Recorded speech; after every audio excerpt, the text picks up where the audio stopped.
Hi, this is Dave. This is Tara. And this is Adam, and you're listening to People Also Watched. We're three industry insiders clinging onto the lower rungs of the Hollywood ladder, and we love examining movies.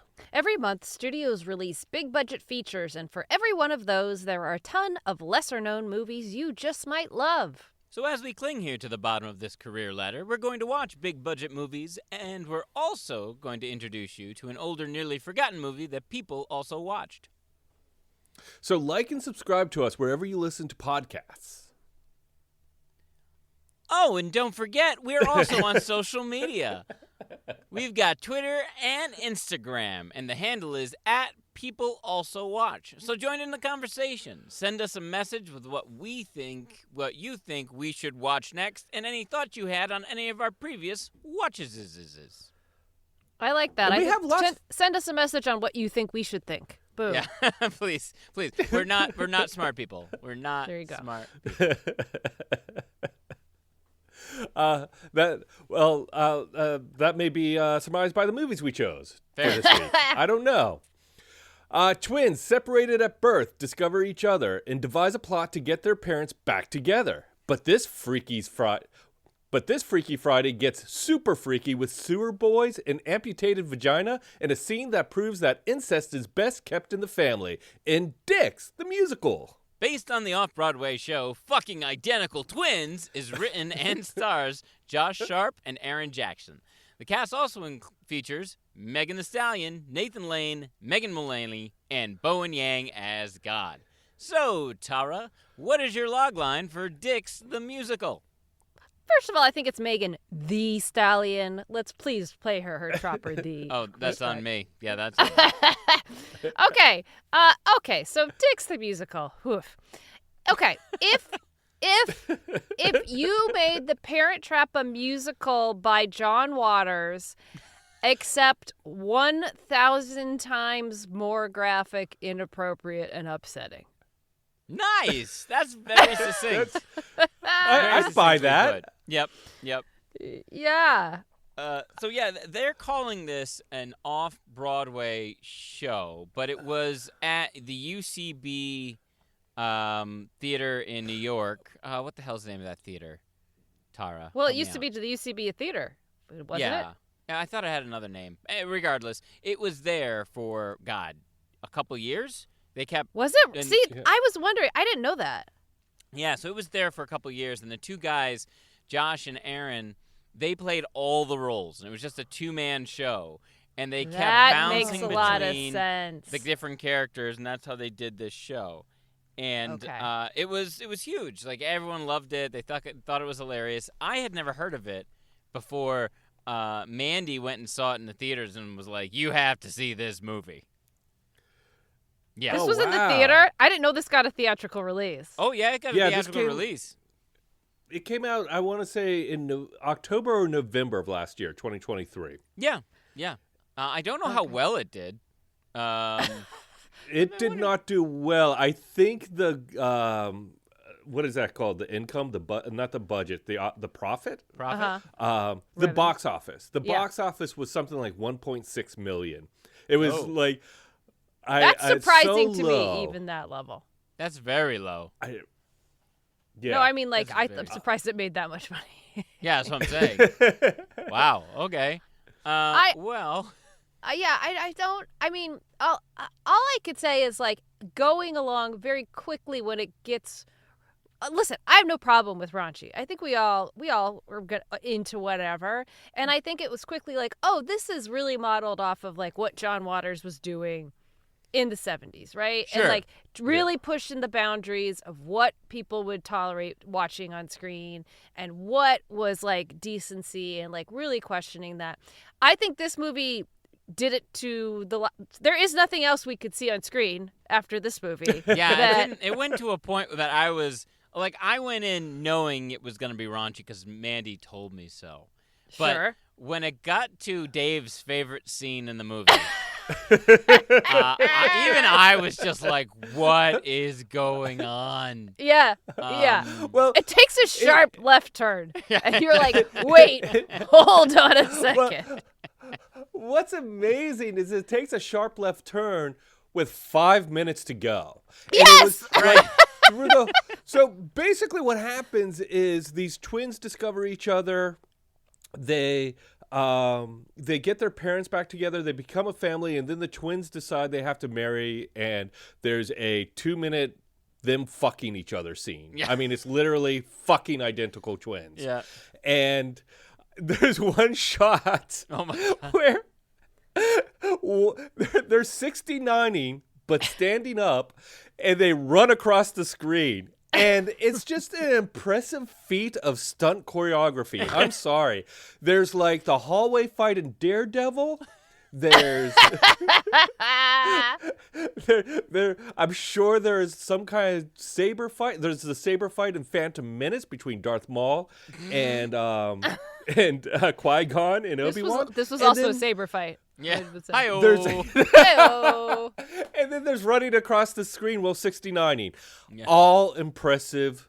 And you know what? Are you going to see anything as impressive in our next movie? Maybe. But still, I was staggered by the talent level they got for this movie. Yes. Yes. So first of all, we've already listed a bunch of the people who are in it, but Nathan Lane and Megan, I always say her name wrong. Mullaly are hilarious people. Extremely talented, hilarious people.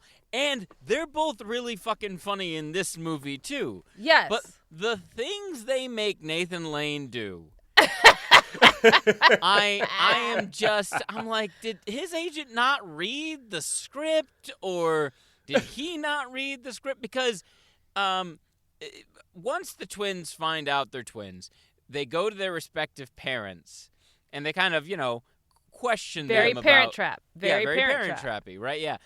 And so you learn a lot about Nathan Lane, about how he adopted these two sewer boys, which are these really grotesque puppets. Like, think Cabbage, what were the bad Cabbage Patch Kids? Garbage Pail Kids. Think Garbage Pail Kids.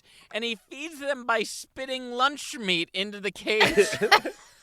And he just does it for 30 seconds of Nathan Lane repeatedly spitting lunch meat into the cage. It was the sewer boys. It was so weird. It was, and then I think Tara or Dave said it. It was like this: Megan Mullaly has an amputated vagina, which talks and sings at one point, and flies. I just want anybody listening who's like just taking these individual things and going, that sounds insane. When it's in context, it doesn't make any more sense. No, it does not. No. Agreed. I will say. I would just want to say very quickly, I don't think I've heard Megan Mullaly sing in a feature or anything in a long time. And the other thing is that she has a really good voice. Oh, and yeah. she sings these absolutely unhinged songs. And with does that it lisp, she's got that lisp. But it's just with feeling, and a lisp. But Adam, the way they got Larry Charles directed this. Yeah. And I think Larry Charles calls up Nathan Lane and is like, this is going to sound crazy, but you're going to do it. And then Nathan Lane gets there and he's like, what have I, the best part, did you watch the bloopers at the end or the after? Yeah. Yes. No. Yeah. I don't Dave, think I did. it's honestly the best part because Nathan Lane is what have I done? What kind of I am a Broadway actor, I think he says at one point. I played Timba. And then Megan Thee Stallion is the weirdest cameo I've seen in a movie in a long time. Very weird. It just felt so out of place and forced and weird. Although she does a dance in high heels, which is very impressive. No, I think I was going to say, I think the number itself was really impressive.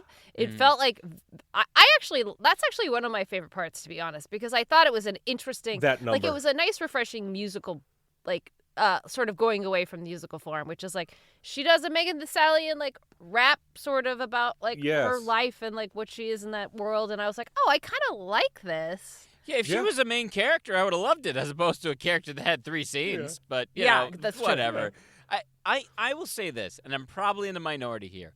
I actually liked this movie. What? Yes, I did. Wow.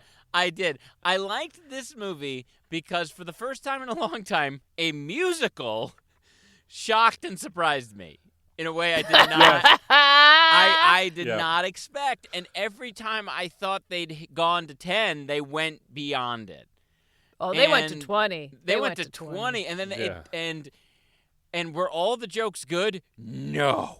But I definitely laughed out loud at points just because of the absurdity of the material. That scene that Dave was referencing where like the two brothers decide to have sex with each other. I was like, who is, and then they're running back and forth 69ing, and it's like all these different, it was, I really hope these guys have dated or are dating or are married, because like that was some graphic ass sex scene. I mean, they better be comfortable with each other. Yeah, that's for damn sure. That's I want to know if they did Running 69 in the stage show, because if they did, my God, all hats and Oscars off to them. Oh God, right, naked, Jesus. I have to say I didn't dislike this movie, but I did find it not necessarily frustrating, but it didn't live up to my expectations, I guess. Really? You had expectations? Yeah. Oh, yeah. Well, it's. I saw the trailer and I'm like, okay, here's a raunchy musical. That's like right in my wheelhouse. But it ultimately wasn't saying anything, so I kind of got bored throughout. Same. It wasn't like I was expecting kind of like John Waters meets South Park creators. Right. And like having belly laughs and like having like poking at the face of American culture a little bit. And it didn't quite do that. It was very raunchy and it was funny in parts, but I felt like even at 90 minutes, it overstayed its welcome just a touch. Like maybe if they got it down to 70 minutes, like a good solid 70 minutes. Because one of the things even though Nathan Lane and Megan Mullaly were great, I felt like they had too many musical numbers. I was like, I get it, your characters, okay. I don't need another 2-3 minute musical number telling me what you guys are feeling, because I felt like we got there. And I found the two guys, Aaron and Josh? I found them really charming and fun to watch, but then they threw to their parents for almost the middle act. And that part I found kind of dragging. Yeah, I can't say that, like, I think for a regular moviegoer, this is like a movie that is, you can't really grasp onto it, right? Like, I think, not that, like, musicals, you want to suspend disbelief, and I'm, like, again, bring me raunchy, bring me whatever, but I think, like, the ultimate message that love is love is love, and then your message to that is, even siblings can get married and yes. Like, well, I literally was like, how did you get so far removed from me being able to then like support and like anything else you said before this? Because that's so bizarre. I mean, I guess, take it to the nth degree. Yeah. And I think, Adam, had I known that this was a musical, the two of them played all the parts, that's why it, to me, would have been interesting, right? Is because that's interesting because it's funny, right? Because these two guys, like, you're watching people work and do this. But I think once you introduce, like, other real people and characters, it sort of loses the steam and the momentum of what they're trying to say, I think. I agree. I think this movie would have been a lot better if it was a two-man movie. But Seriously. They never would have gotten it made.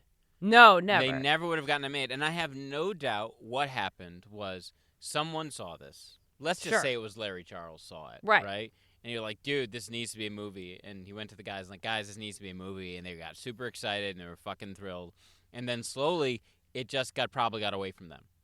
Like, it probably just like, but we can get Megan Thee Stallion. But Nathan Lane's going to play this role. And then, by the way. And like, I just feel like it just kind of started spiraling. And it got away from them. Yeah. And again, that doesn't mean...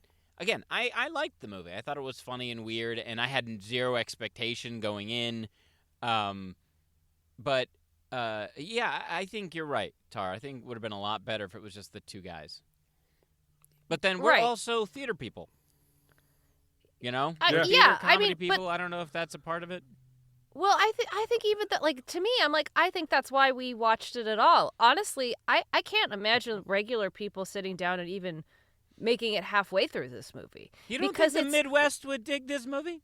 But I think what Dave is saying is, like, even at the top, like, you're like, okay, so this is the Parent Trap, or this is two adult boys, like, finding their way, and then they, like, it's a fun plot we've seen before, but, like, they're like, what's the new take on it? What am I taking away? What am I it's sort of like, it doesn't give you a lot to hold on to in, like, though it's theatrical, though it's interesting, I'm kind of like, I don't understand where this is going, or why this is, like, what does Megan Mullally's detached vagina what message is that gonna give me ultimately?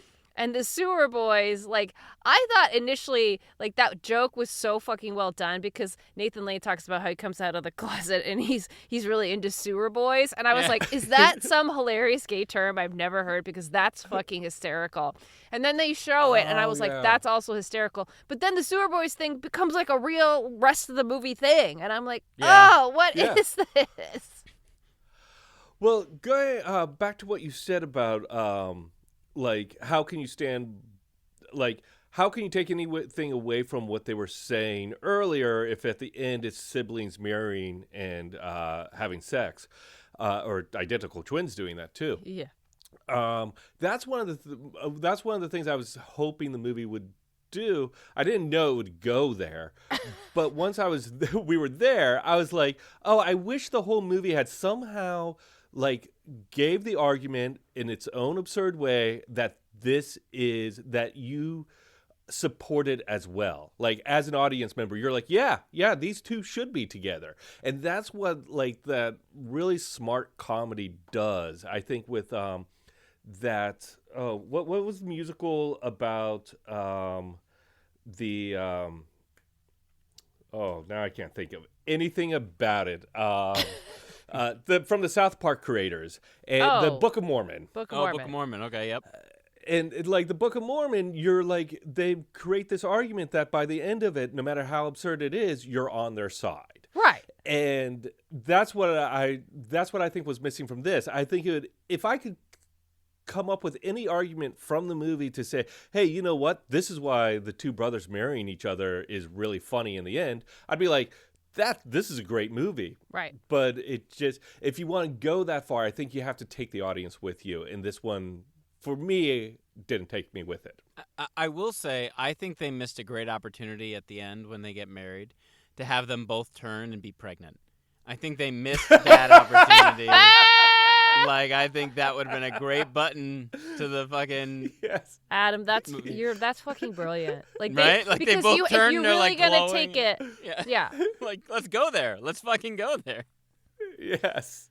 Because also, you know what? Honestly, that would have made... And they both had twins. Right, of course. That's right. Yeah. But that would have honestly made me feel better, because I kept waiting for, like, the reveal to be that they're not actually twins. Like that they would be like, by the way, this is all fine because you're not actually twins. Like, you're not actually related. And that didn't happen. And I was like, so, like, the takeaway in that last 5 minutes, that whole number, I felt like I was going like, wait, Bowen Yang's still on board? Nathan Lane still agreed to be in this scene? Like, okay. Oh, my God. Wait a minute. Is that Nick Offerman? Yeah. That'd be great. Just in a canoe in the background. No, he was. He was in the movie. Yeah. Oh, he was? I totally missed it. Yeah, he was like the Texas or the Southern guy who in the hat and... Yeah. Oh, was he Steve? His name was Steve. He was the one... Yeah, Steve. Yeah. Which I thought was kind of a funny thing, because that guy would be the one who's against Adam and Steve. Right. You know, that character. So I thought that was funny that his name was Steve. But anyway, I mean... The movie is what the movie is. Sure. Yes. Go into it with zero expectations. Yeah. And I thought the musical numbers were really good. I mean, well written. They were fun. Well performed. Very fun. Yeah. Feels like it's commercial time. Yeah, sure I think does. we need to talk about a real musical after this.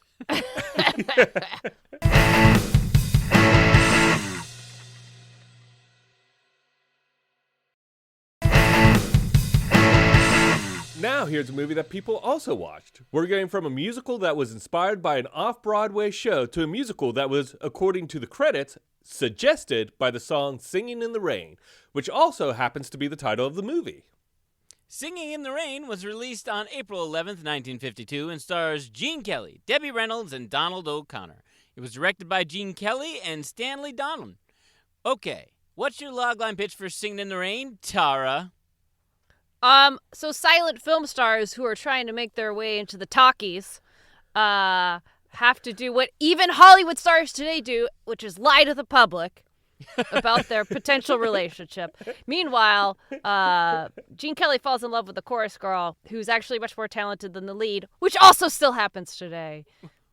Wait a minute. Wait a minute. Are you saying Debbie Reynolds is more talented than Gene Kelly? I'm not saying that. I'm saying... Okay, all right. But I'm also saying, also continuing the logline to this movie, some of the best dancing ever on screen. Period.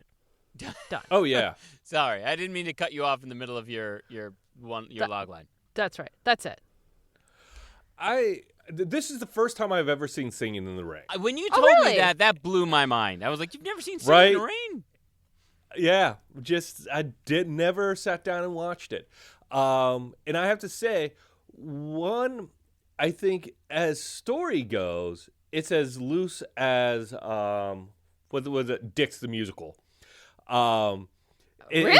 It just, yeah, to me it felt more like when I saw on screen that Gene Kelly was a co-director, I was like, that's interesting. And then as I watched it, I was like, oh, this is Gene Kelly going, hey, these are songs I want to do dance numbers to, and let's just build a movie around that. That's every movie that Gene Kelly directs, but keep going. Fair enough, but you know what? Worth it. It just, the movie itself is pretty funny. The humor holds up. That idea of the stars trying to make it in talkies after being successful in the silent era is really still as relevant today because of like AI. You could make this movie with AI being the thing instead of talkies. And then the dance scenes are just spectacular. Really, there's one where I'm sorry, go ahead. No, go ahead. Just say good. Oh, there's just this one near the end of Gene Kelly and a woman with this long, what is it, train? Like this cloth linen train that is being controlled by fans, so it just like flies straight up or straight out, and it's just a spectacular visual. The pure talent in this movie is staggering. Like, yes, Gene Kelly, yes, Debbie Reynolds. Honestly, the person who steals it for me is Donald O'Conner as Cosmo. Yes, sure. Like that dude's ability to do physical humor and along with dancing. Like, there is this number, I cannot remember the name of the number. Let me see if I can find it really quick, where he is singing a song as he, Make 'em Laugh. Oh, it's Make 'em Laugh. Thank you. I couldn't think of the name of it. Yes. Make 'em Laugh. And he is doing these amazing physical bits, like bouncing off of these boards and flips and jumps all while singing. And I understand that the songs are pre-recorded. But, like, there's not an ounce of sweat on the man. It's like he's so impressive. It's so fun. It's so funny. And the story itself is obviously not exactly pulled from the past. It's not a nonfiction piece. But at the same time, it is a really interesting time, like Dave was saying, in, like, the establishing Hollywood and a huge technological boom that changes. And sure. And, Babylon tried to kind of bastardly remake Singing in the Rain. I don't know if you guys saw the Babylon movie with Margot Robbie. But that's basically I never saw it. Oh, that's basically what the plot of Babylon is it's Singing in the Rain without any of the dancing or the talent. No, that's not true. Margot Robbie. Does it have the comedy? Yeah, no, not really, no. Margot, some of the actors in that movie are fantastic. The movie itself is kind of whatever. Oh, but a long story short, this is one of those musicals that I don't have a problem showing to non-musical people. Just because even if they're not a fan of musicals, the dancing is undeniable. The story is interesting. The dialogue is witty and funny. Like, yeah. Honestly, I think it's kind of like it's like Hallmark movies without talent. Like or Hallmark movies with talent is what I should say. That's I was about to say, wait, you're saying Gene Kelly and Debbie Reynolds? No. I'm saying arguably, I don't think there's been anybody who's moved on screen like Gene Kelly, right? Like it is if you know about dancing and you know about like some of the stuff that he makes look effortless, some dancers who've danced their whole life can't do. Like it's wild. And like to see Debbie Reynolds and you know, cocaine's a great drug, I guess, or just only drinking coffee. Whatever they did to find the energy and the ability to do that stuff is truly remarkable. And it's sort of, you know, I remember when I was a little kid, and my mom used to say to me all the time, like, when I was like, I wanted to be an actor, they're like, well, you got to be a triple threat. And then they would show me movies like Singing in the Rain and be like, you got to be able to do this. Because there used to be sort of this standard in Hollywood that you couldn't just do one thing, honestly. Yeah. And this is why. It's movies like this, because you're like, well, why would I just hire an actor when I can hire somebody that could do that? Or like can do this physical comedy or can sing or could do something. It really is like sort of refreshing to remember that like when we give artists the space sometimes in a movie, that this can also happen. Sure. Wow. Yeah, I loved how you started that sentence. It was like, when I was a kid, I'm like, is that when they were filming Singing in the Rain back then, Tara? Is that when they started filming? No. When I wrote Singing in the Rain. It was a different time. The music is also catchy. I mean, it is. Every song was good. Yeah, I mean, you're sitting there, even again, if you're not a musical person, you know Singing in the Rain. You know Make 'em Laugh. You know Good Morning. Like, you know all these songs. And it's just, I mean, it's just fun. It's fun, you know? Sorry, go ahead. Were all these songs written for the movie, or was this like a 1950s jukebox musical where these songs existed and they ported them in? Because I know Singing in the Rain must have. So some of these songs were written for the show, for the movie. Some were not. For instance, Good Morning's originally from Babe in Arms. Okay.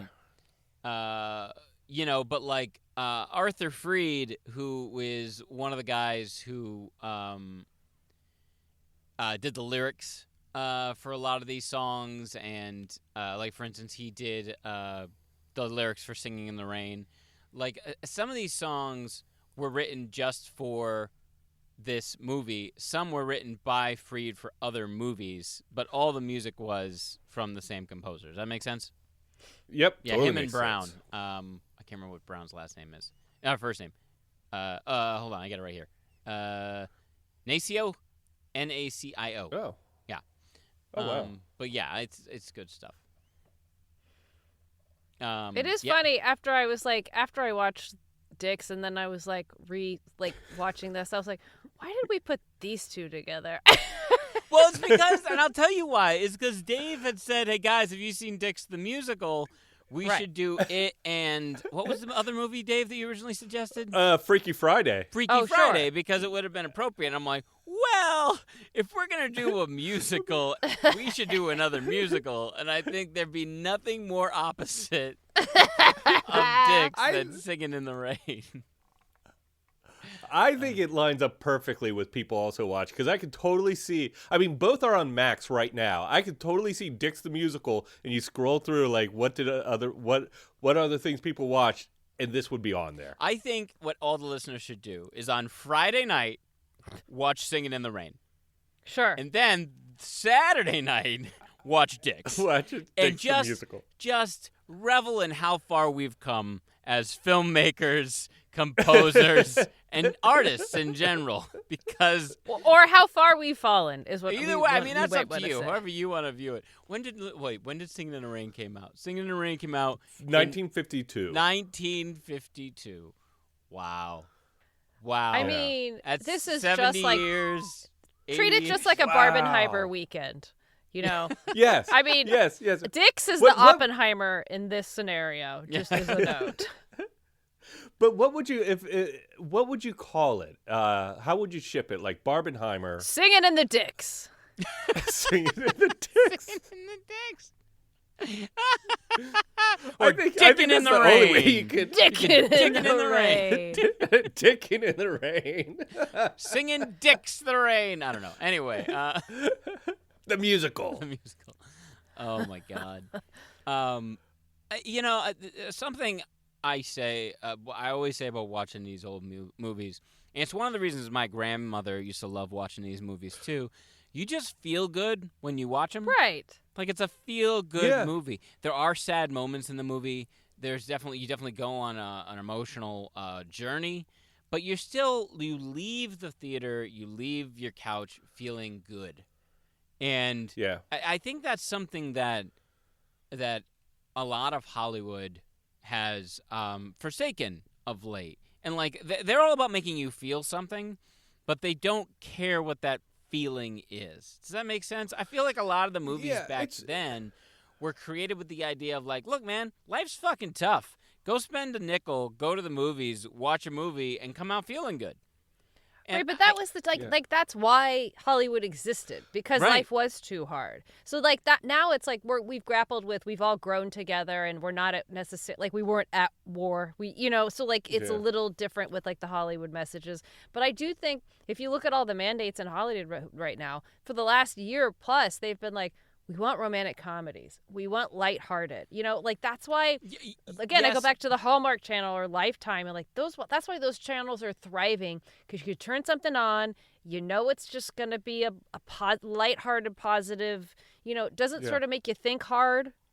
Yes, but, agreed. But back in 1952, they spent $2.5 million to make this movie. It had a real budget, and it had huge production numbers, serious time put into it. One of the problems with these Hallmark and Lifetime movies is they're slapdash together. Mm-hmm. You know what I mean? They're filmed over the course of like 2 months. Yeah.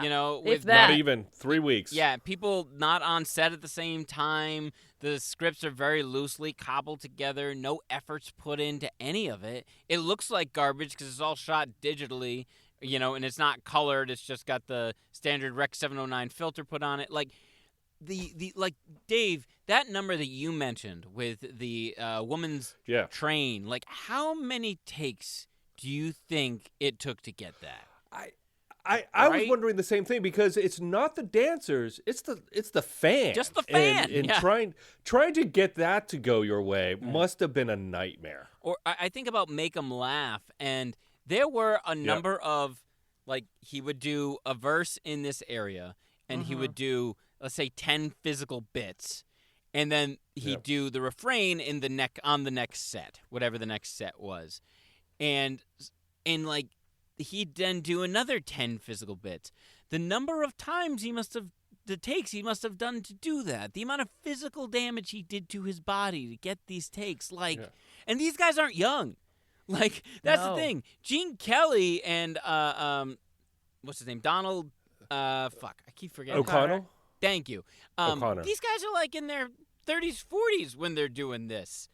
Like, good God, man. Yeah. Which doesn't sound like a lot, but when you think about how much they were dancing the earlier parts of their lives, and there was not as much like, you need to rest your Achilles, or like, like here's some, salve. It's like, no, they just like put their foot in a bucket when it hurt.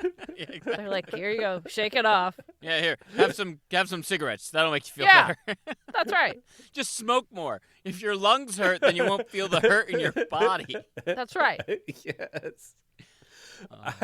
I thought there was a connection with Dicks the Musical, in that when the movie started, it's the Hollywood premiere. There's a lady doing a radio announcement of all the stars coming up, and there's like all the people watching as the stars walk up the red carpet towards the Man Chinese Theater, and Cosmo's there, and they're waiting for Gene Kelly and his current girlfriend, who's like the Hollywood it couple. They're like the the woman who played Brangelina. Her name was Lena in the movie. It was Jean something. I forget what her Jean Hagen. There you go. Jean Hagen. And they arrive, but when they arrive, they're like, and this is Gene Kelly's best friend from childhood, Cosmo, and they've been friends all this time, and they grew up together. And I was like, wait a minute, are the characters gay? Is this like one of those like it's a wink and a nod? You know, mm-hmm, yeah. Mm-hmm. Elton John is an eligible bachelor type thing. They're the best of roommates. Yeah, right? They've been roommates all their life. They don't have time for girls. They're good roommates. They love their bunk beds. You should see them running 69. And so at first I was literally going, wait a minute, is this like subversive code or something? Or really, I think it ultimately turns out to be they're just friends, and they just needed to show how much Gene Kelly depends on his friend Cosmo. Right. Okay, wait a minute. Sorry, real quick. I just looked it up. So Donald O'Conner was born in 1925, Wow. and he made Singing in the Rain in 1952, which means he was only actually 27 years old. Yeah. Yeah. They just looked so much older. They just presented so much older. Well, because he fucking was breaking his body, you know what I mean, from the age of 10. Wait. When was Gene Kelly? Yeah, Gene Kelly born, because they were both supposed to be the same age. Yeah. Gene Kelly was older than that. I think Gene Kelly was born in 1912. Yeah, I was going to say he had to be well into his 30s, if not. Oh yeah, so they aged Cosmo up a little bit. 40. I feel like Donald O'Conner always seemed a little older to me. He was 40 when he made this. Wow. Yeah, that's amazing. Yeah, and Gene Kelly was like a perfectionist the way that Mel Brooks is a perfectionist for comedy. When it comes to dancing, Gene Kelly was a tyrannical perfectionist. And you go back and you watch any of the other stuff, like if you've ever seen Hello, Dolly, is another example of like some amazing dance numbers. And as I'm sitting there, because of the way they shot these movies and these long takes, I'm like, how many takes must have they demanded of these people because of Gene Kelly didn't like the way this person's foot looked on this take, or the way this hat moved on that take, and oh my god. I mean, I think it's less about the takes. It's how long did they rehearse those scenes? Like, oh sure, that's really what because that's where it hurts, where no one's watching except then it's like go again. You know, it's like that's the stuff that I'm like, wait, you know, once you put them in costume and everybody's on set, as long as camera knows, like your pain has been mostly hurt already. Yeah. I don't know. What do you think? Should we rate this bad boy? Yeah, let's rate it. We've got a 3-tiered ratings system. The top is people must also watch. This is like go get it right away. People could also watch. This is something, if you have some time, it's worth a look. And people don't also watch, which, I mean, is pretty clear. Our opinion is don't watch it. Thank you, Dave. I'll You're go welcome. first. People must also watch this movie. It's amazing. The talent's great. The story's fun. And it gives you a glimpse into old Hollywood. Can't recommend it enough. Yeah, people must also watch. This is actually on a list of like the 50 movies you should show people by the time they're 14. I saw that on the list. Because this really is truly a movie that like you can almost I can't think of one person who could be like offended by sitting down and watching. You know what I mean? No, seriously, I think you could watch this. This is a show. Sit down with the people your in-laws, right? Like put it on. Everything's fine. Right. You should just watch it because it's like this sort of like American cinema, American musicals. Is Dix on like the antithesis of that list? Like 50 movies not to show someone. Yeah, you should. In fact, watch it alone if you want. Don't even watch it with someone you love. Don't even watch it with your most trusted friend. If you want to watch it on your iPhone under the covers. It's a very specific list. It's a very long title to that list. I really should not have watched it on my 18-inch iPad on the subway in New York. It was a mistake. I admit that. You don't have to keep telling me. Excuse me. For what is this? Singing in the Rain. I have to say, I agree. People must also watch. It is a It's a beautiful. There's beautiful musical sequences. There's great songs, and it's kind of the story of trying to create talkies is really funny. Sure. Yeah. It's good. I'm a big fan of Abbott and Costello, and it hit that kind of space for me. Yeah, agreed. That's a great comparison. But hey, what are you guys watching right now? Are you guys watching anything fun or reading anything fun? I got I'm watching on Netflix The Brother's Son. My friend Jenny Yang is in that. Yeah, I know a bunch of the guys. Who does she play? She plays somebody that fights Michelle Yeoh. That's what I haven't watched it yet. Sorry, Jenny, I haven't watched it. Well, it stars Michelle Yeoh as the matriarch. It's about a Chinese mafia family that the father is in China running the mafia with the eldest son, and then the mother, Michelle Yeoh, leaves to come to America to protect her youngest son, who is studying to become a doctor and does improv classes at night. Oh no! Yes, and it's funny. Every actor is really great. The action scenes is spectacular. And then the story is just kind of fun to watch. I highly recommend it. If you like action with a little bit of comedy and a lot of family drama, this is it. I've started watching a show somebody told me about a long time ago called Fisk, Fisk. It's on Netflix. Have you guys heard of this show? No. It's an Australian show. Oh, well, that's why. Okay, so it's on Netflix. It's this woman called Kitty Flanagan, who has been like a sort of stand-up comedy star in Australia for decades or whatever. And she's like in her late 40s, early 50s. And the show, God, it's first of all really funny. It reminded me a little bit of like Ricky Gervais, like English comedies, where it's like everything is just so dry. Like the comedy, it comes out of like just like the most pure situational stuff, and she is like the driest of delivery, and it's really, really funny. And I'm only a couple episodes in, but I'm really looking forward to continuing to watch it. It's refreshing, and we don't really have comedies like that in America. Yeah. It's like Afterlife. Did you guys watch that? Ricky Gervais's Afterlife? Yeah.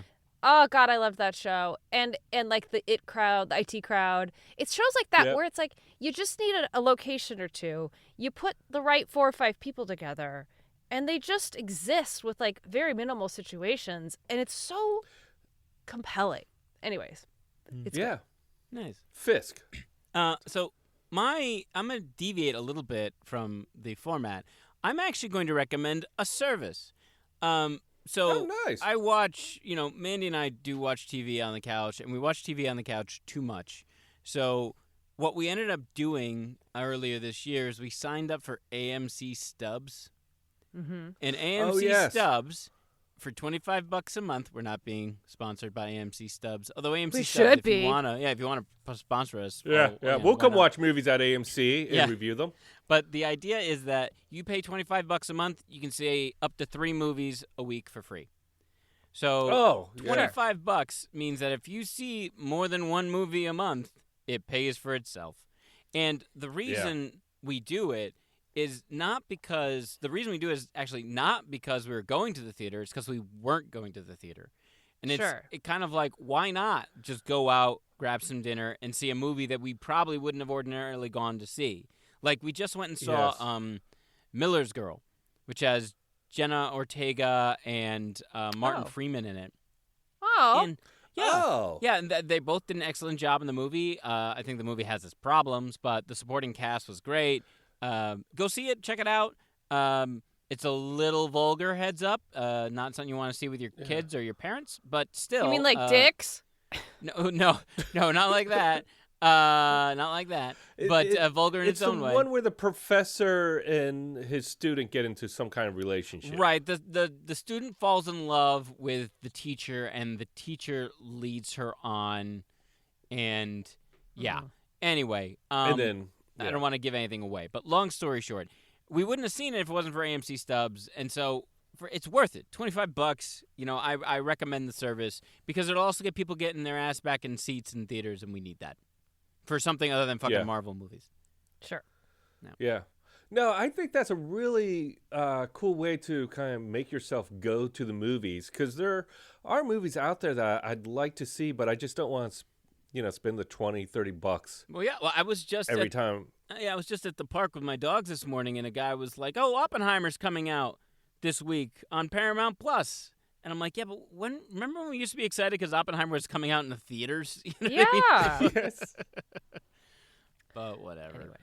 Anyway, hey, tell us what movies you would like us to also watch. Hit us up on the Twitters or the Instagram at People Also Watched. Slide into our DMs, and that's what the kids say, right?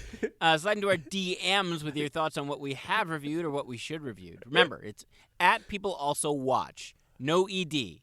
Just like Dave in his 20s. Hey. Aww. Whoa, that's Oh, yeah, you're right. First of all, you're right. That's not something. That's something to cheer about. Amazing. I have to go stretch. I'm going to do some running 69s. Yeah. Good for you, buddy. Good for you. Thank you. Good for you, Dave. We didn't need to know.